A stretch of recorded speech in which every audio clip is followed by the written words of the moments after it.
मिरचीचा ठेचा बनवणार आहोत आणि अशा मी मोठ्या मिरच्या घेतल्या, आता बाजारात जास्त असतील अशा घेतल्या. आणि लसूण आहे ना, मी 2-3 गड्डे आहेत असे सोलून घेतले. आणि तळणीकरता तेल घेतलं आहे, चवीप्रमाणे मीठ घ्यायचं आहे आणि 1 छोटा चमचा जिरे घेतला आहे. आपण प्रथम काय करणार आहोत, मिरच्या ज्या आहेत त्या तोडून अशा मिक्सरमध्ये आबडधोबड पाणी न टाकता वाटून घेणार आहोत. आपण कढई ठेवली आहे आणि तेल टाकून घेणार आहोत. मी थोडं तेल जास्त टाकलंय, 1 मोठा फळ एवढा. आणि आपण आता तेल टाकलंय तर जिरे टाकून घेणार आहोत.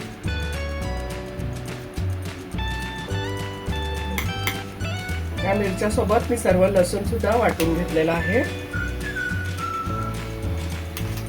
आता आपण मीठ पण टाकून घेणार आहोत तेलातच.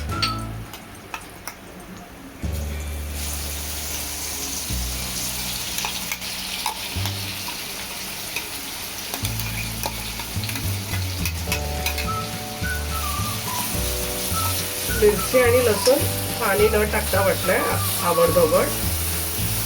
आता याला व्यवस्थित परतून घ्यायचं छान.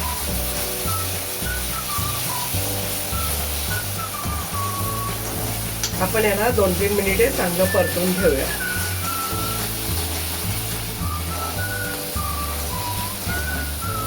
हिरव्या मिरचीचा ठेचा तयार झालाय, खूप छान झालाय. भाकरी सोबत, चपाती सोबत, वरण भातासोबत, आमटी भातासोबत. आणि हे 8 दिवस फ्रीजमध्ये छान राहू शकतं.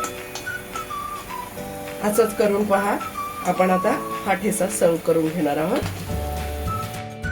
आपला हिरव्या मिरचीचा ठेचा सर्व केलेला आहे. मस्त खा, स्वस्त राहा, आनंदित राहा. लाईक करा, शेअर करा, सबस्क्राईब करा आणि धन्यवाद.